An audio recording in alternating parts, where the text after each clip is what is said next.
नमस्कार बंधुगण केमन आছেন सबाई आशा करी सबाई भालोई आছেন। चलुन आज के गाड़ी चालिए आपनादेर सामने चले एलाम এই লাল রঙের এই থালাটা দিয়ে আপনাদের একটা জিনিস তৈরি করে দেখাবো।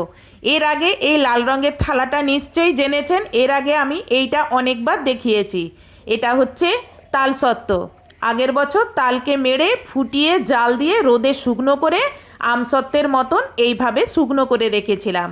তাই ভাবলাম তালসত্ত্ব দিয়ে আজকে একটা আপনাদেরকে রেসিপি তৈরি করে দেখাই। সামনেই ভাদ্র মাস আসছে, এবার তাল পাকবে। শুধু তাই নয়, সামনে জন্মাষ্টমীও আসছে। জন্মাষ্টমী উপলক্ষে এই রেসিপিটা তৈরি করে আপনি ভগবানের সামনে ভোগ দিতে পারেন। চলুন তালসত্ত্ব দিয়ে কিভাবে আমি এই আজকের রেসিপিটা বানাই সেটা আপনাদেরকে দেখাচ্ছি।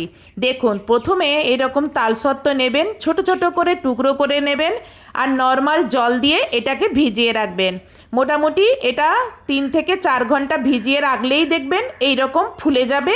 আর এই দেখুন আঙুল ঢুকাচ্ছি, কি সুন্দর আঙুলগুলো ডুবে যাচ্ছে। পুরোপুরি এইভাবে পুরোটা চটকে নিলেই তৈরি হয়ে গেল তালের পাল্প। চলুন এই দিয়ে আপনি যে কোনো রেসিপি, তালের ফুলুরি বলুন, তালের লুচি, তালের রুটি, পরোটা, আপনার যা কিছু মন চায় আপনি তাই কিছু বানাতে পারবেন। দেখেছেন, এগুলো আমি আগের বছর এইভাবে শুকনো করে রেখেছিলাম বলে এখন দেখুন আমি তালের অফ সিজনে কিভাবে তালের রেসিপি বানাচ্ছি। প্রথমে এখান থেকে আমি 1 বাটি পাল্প নিলাম, আজকে আমার বেশি প্রয়োজন নেই। আর এখানে 3 চামচ চিনি দিলাম, খুব একটা চিনি দেওয়ার প্রয়োজন নেই, তাল এমনিতেই মিষ্টি। প্রথমে এটাকে আরেকবার আমি জাল দিয়ে ফুটিয়ে নেব। যেহেতু জল দিয়েছি, জলটা আমার একটু বেশি, খুব একটা বেশি হয়নি। তা আপনারাও যদি বেশি জল থাকে প্রথমে জাল দিয়ে ফুটিয়ে এটাকে গাঢ় করে নেবেন আবার। দিয়ে তারপর এতে আমি এই ছোটো বাটির 1.5 বাটি আমি চালগুঁড়ি ব্যবহার করব। এর মধ্যে যেই দেখব এটা ফুটে গেছে, তারপরে এর মধ্যে প্রথমে 1 কাপ চালগুঁড়ি দিলাম। এই চালগুঁড়ি দিয়ে প্রথমে এটা ভালো করে মাখিয়ে নেব, তারপরে আবার 1/2 বাটি দেব, সেটাকেও ভালো করে এইভাবে মাখিয়ে নেব। মাখানো হয়ে গেলে এটাকে ঢাকা দিয়ে রেখে দেব কিছুক্ষণের জন্য। তারপর এই চালগুঁড়ির গরম আমার হাত যখন সহ্য করতে পারবে টাচ করলে, তখন এটাকে আটা মাখার মতন করে ভালো করে থেসে থেসে মেখে নেব, যেন কোথাও শুকনো না থাকে। এবার এটাকে ঢেকে কিছুক্ষণের জন্য রেস্টে রেখে দেব।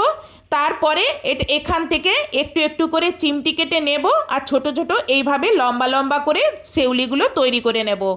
আজকে আপনাদেরকে কি রেসিপি তৈরি করে দেখাচ্ছি সেটাই তো বলা হয়নি। আজকে আমি তালের তালসত্ত্ব থেকে তালের দুধ সেউলি বানিয়ে দেখাচ্ছি। দেখুন একা হাতে বানাচ্ছি, কত টাইম যাচ্ছে। তাই দেখে আমার এক প্রতিবেশী এসে আমাকে দেখুন এইগুলো বানিয়ে দিয়েছে। অরিজিনাল দুধ সেউলি করতে যেই রকম সেউলিগুলো বানাতে হয় দেখুন সেই রকম বানিয়ে দিয়েছে। তার এগুলো বানাতে আধ ঘন্টাও সময় যায়নি। আর এইগুলো বানানোর পরে একটু ওপর থেকে চালগুঁড়ি ছড়িয়ে দেবেন, তাহলে কেউ কারোর সঙ্গে আর জড়িয়ে যাবে না। সেউলিগুলো বানাতে তো অনেক টাইম লাগে, তাই জন্য এগুলো বানানোর পরে আপনি যদি দুধে ফুটাতে না সময় পান, তাহলে আপনি এগুলো পরের দিনও ফুটাতে পারেন। এগুলো ঢেকে রেখে দেবেন, এগুলো পরের দিন অবধি ভালোই থাকে। এখানে আমি বড় একটা কড়ার মধ্যে 1 লিটার দুধ নিলাম, এটা ফ্যাটযুক্ত মিল্ক নিলাম। এবার এটা গ্যাসে বসিয়ে প্রথমে এটা ফুটিয়ে নেব। অনেক সময় দুধ কেটে যায়, প্রথমে এইভাবে একটু ভালো করে জাল দিয়ে নেবেন। এবার খুন্তি দিয়ে কড়ার তলাটা একটু নেড়ে দেন, অনেক সময় দুধটা তলায় লেগে যায়। যখন দুধটা এরকম জোরে ফুটবে তখন এর মধ্যে ছোট ছোট বানানো এই সেউলিগুলো এইবারে দিয়ে দেব। দিয়ে এটাকে ফুটতে দেব আর মাঝে মাঝে এইভাবে খুন্তি দিয়ে নাড়তে থাকবো। এই সময় 2-3টে এলাচের খোসা ছাড়িয়ে দানাগুলো দিয়ে দেবো, আপনারা গুঁড়ো করেও দিয়ে দিতে পারেন। তাহলে দুধের সঙ্গে একসঙ্গে ফুটে যাবে, খুব সুন্দর গন্ধটাও হয়ে যাবে। আর তাল সেউলিগুলো দেখবেন আস্তে আস্তে কীরকম ভেসে উঠছে, তার মানে ওইগুলো সিদ্ধ হয়ে গেছে। আর যদি না ভেসে উঠে তাহলে জানবেন এখনও কাঁচা আছে। তাল সেউলিগুলো যখন পুরোপুরি ভেসে উঠবে বা সিদ্ধ হয়ে যাবে, তখন এখানে পছন্দ মতন চিনি দেওয়া হবে। এখানে জাস্ট দুধের জন্যই একটু চিনিটা, মিষ্টিটা দিলাম, কারণ তালের পাল্পের মধ্যে চিনি দেওয়া আছে। এবার এটাকে কিছুক্ষণ ফুটাবো, ফুটিয়ে এটাকে গাঢ় করব। তারপরে এটা এখান থেকে গ্যাস বন্ধ করে নামিয়ে নেব। তালের যে কোনো রেসিপি আমার বরের পছন্দের রেসিপি। তালের দুধ সেউলি রেসিপি এটাও আমার বরের ভীষণ পছন্দের রেসিপি। আজকের এই রেসিপিটা আপনার কীরকম লাগলো। যদি ভালো লেগে থাকে তাহলে ভিডিওতে লাইক, কমেন্টস এবং শেয়ার করবেন। আর চ্যানেলে যদি নতুন হন তাহলে চ্যানেলটি সাবস্ক্রাইব করবেন। আর ফেসবুক থেকে যদি দেখে থাকেন তাহলে ফেসবুকটি ফলো করবেন।